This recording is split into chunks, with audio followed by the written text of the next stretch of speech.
Glad to know that this team is still making history.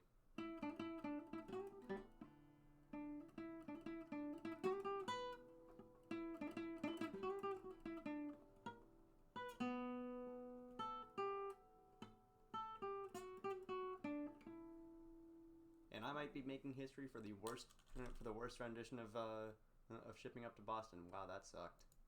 Well, good guitar playing or not, Bruins fans, you know what time it is. It is time to hug it out, because that is a 3-1 victory over the Anaheim Ducks. Welcome back into the den.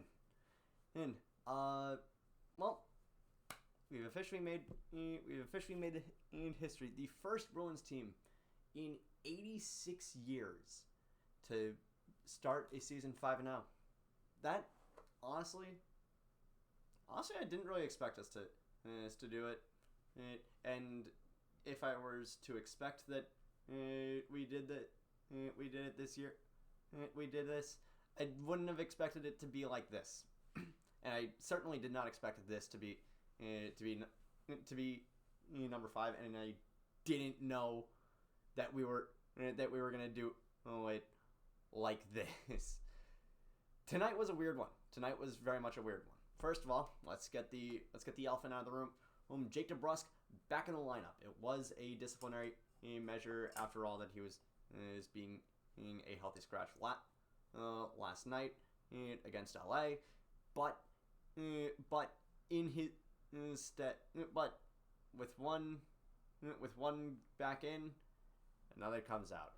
Unfortunately, during last night's game against the Kings, Milan Lucic took a shot from Carlo right off the foot. There's like barely any padding, and it went right into Zaka's stick, and that's how that goal was scored. But you could see Lucic like visibly in pain from that. And he took one lap during warm-ups today, and he could not do it. So we were without Lucic for tonight. And honestly,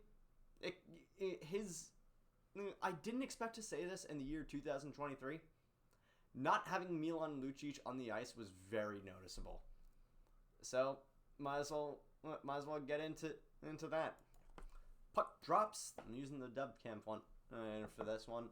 And puck drops. You'll actually know why later on.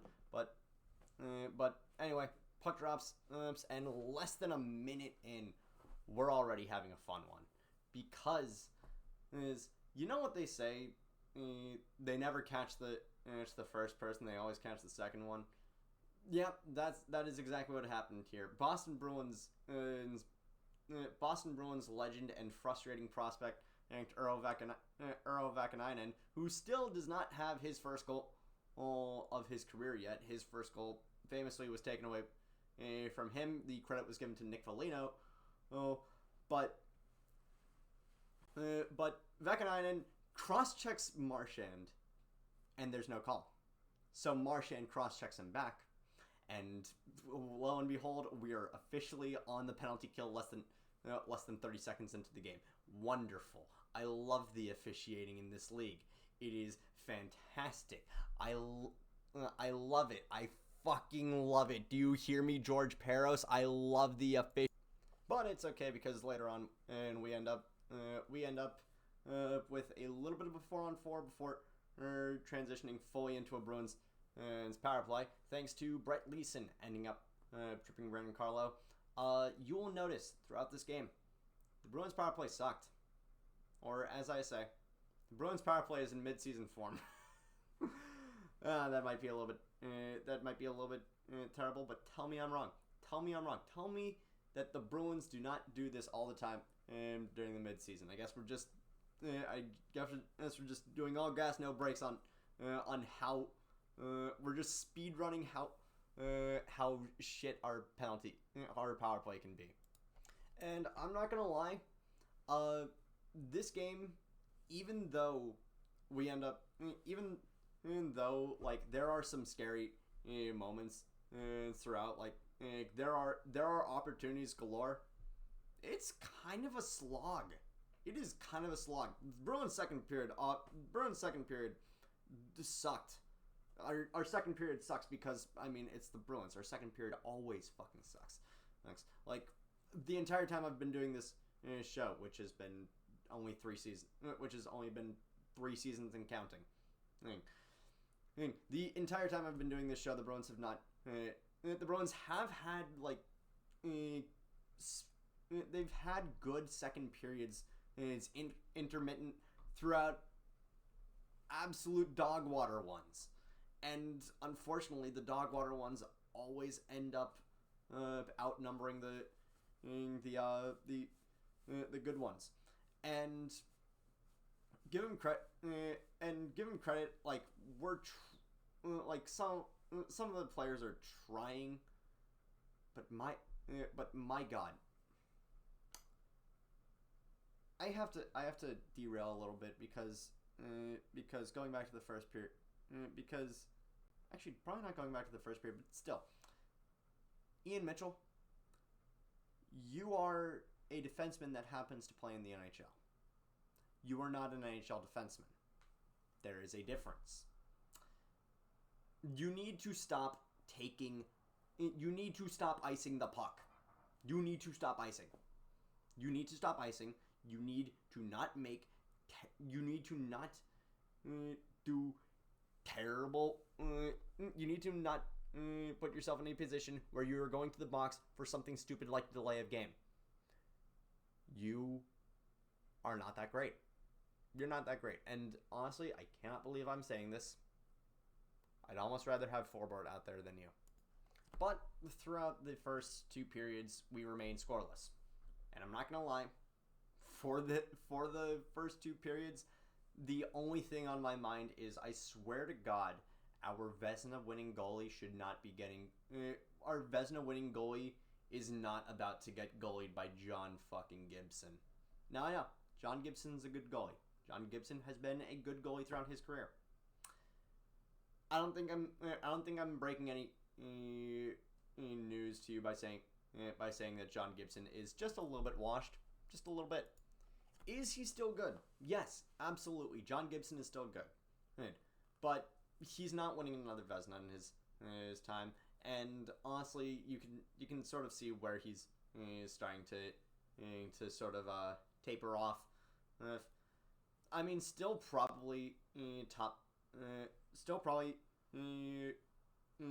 good, still probably at the very least backup material. Well, but he's not Vezina caliber anymore. It kind of sucks, but Father Time is undefeated, as the jersey in my closet can attest to. In any case, we are into the third period now. And the third period was interesting. Because, again, the Bruins are playing sort of aggressively, but they end up getting a little bit too aggressive. And a back check from Morgan Geekie ends up right on the sticks of I think it's Cam Fowler and Mason McTavish, with Lindholm as the lone defenseman in back there. And I love Lindholm. He bites too hard on going to the outside against McTavish. This goal could have easily not happened if Lindholm did not make a little bit of a jerk to the outside. McTavish was screaming down the lane, and Lindholm moved out of the lane. He moved out of the lane, and that ended up with a shot on goal from Fowler and McTavish as the trailer finishing it off. And that is how we end up in a 1-0 hole. But we dig ourselves out of it, and that's why I dropped the this puck in particular, the puck that I got from Bruins Dev Camp. Because who scores it? Who scores our next goal? Matt Patra. Screw it, I'm not cutting that. Matt Patra, you better take that puck and tape it up, young fella, because that is your first goal in the NHL. Well, Morgan Geekie, he redeems himself. He redeems himself a little bit. He drives into the offensive zone. He goes a little bit past the red line and back checks it right to Patra, who's screaming down the slot, and he chips it up top shelf against Gibson, and that is how we tie the game. And it's a thing of beauty. I am so happy that Patra scored. But hold your horses. Hold your horses there. Cause that's not it. That's not all. Your boy scored again. Your boy scored again. After winning a puck battle with Radko Gudas, I'm not gonna lie, I forgot that Radko Gudas went to Anaheim, and wasn't just re-signed by Florida. I'm not gonna. I sort of expected Gudas to stay with Florida, and I completely forgot that he did not stay with Florida. But after winning a puck battle against the boards with Gudas, Patra slings it around the end boards to Carlo. He and McAvoy play a little back and forth. Then Carlo puts it right into DeBrusk, and I think DeBrusk honestly is happy that he's back because what is it? Going back to the first period, he almost scores. He almost scores on a short-handed breakaway. The puck just squirts out to him, and he's just all alone. And unfortunately, he hits the post. I so badly wish that he scored, but that's just how the game goes, unfortunately. But he does end up logging his first point with a shot on goal against Gibson that ricochets right onto the stick of Matt Patra. Again, tape that shit up. 2 goals. You know what's great about this? Connor Bedard, it took him 6 games to score 2 goals. And Patra did it within 3 minutes. 3 minutes. Oh man. We may have something special on our hands. He has absolutely made a case to keep him after 9 games. And hey, 3 points in 5 games so far is fantastic for him. And he, I think, is only going to get better. I was saying this before. The only thing that you could realistically say about Patra that he needs work on is his weight. He's taller. He's 2 inches taller than Marchand, and Marchand is heavier than him. Which isn't to say that Marchand is like a freaking bowling ball. But it's to say that Patra, he needed to hit the weight room a little bit. And that's fine. Because you know what there are strength and conditioning coaches in the NHL. That's one of the cool things about being a professional sports league, is that there are people who can help with you being a little bit undersized. I remember a lot of people were complaining about Devontae Smith getting drafted pretty high in the NFL a little bit ago. And he ended up going he was like the 3rd receiver being taken, despite being one of the only receivers ever to win the Heisman Trophy. And the main knock against him was that he was undersized. He was 6 feet and like 175 or something like that. Regardless, he was tall, kind of skinny. But strength and conditioning coaches exist for a reason, and this is the reason, to make sure that these kids do not get eviscerated the moment that they touch the ice or the gridiron or whatever the hell. Well, the point is, Patra is an NHL ready player, and he absolutely showed it through this game. And if your size isn't there yet, That's always something that can be worked on. That is probably one of the easiest things that can be worked on. Anyway, we get to the Ford F-150 Final 5. I'll put it up. I guess not. We get to the Ford F-150 Final 5, and the Ducks understandably pull Gibson in, and the Bruins. Oh, captain, my captain. And Brad Marchand after Adam Henrique goes a little bit too heavy in the neutral zone. Oh, and the puck ends up on Coyle's stick. Coyle passes to Marchand. Marchand just right in the goal. I'm not gonna lie. I do like that Marchand scored this goal. I kind of wish we got a Hattie for Maddie though.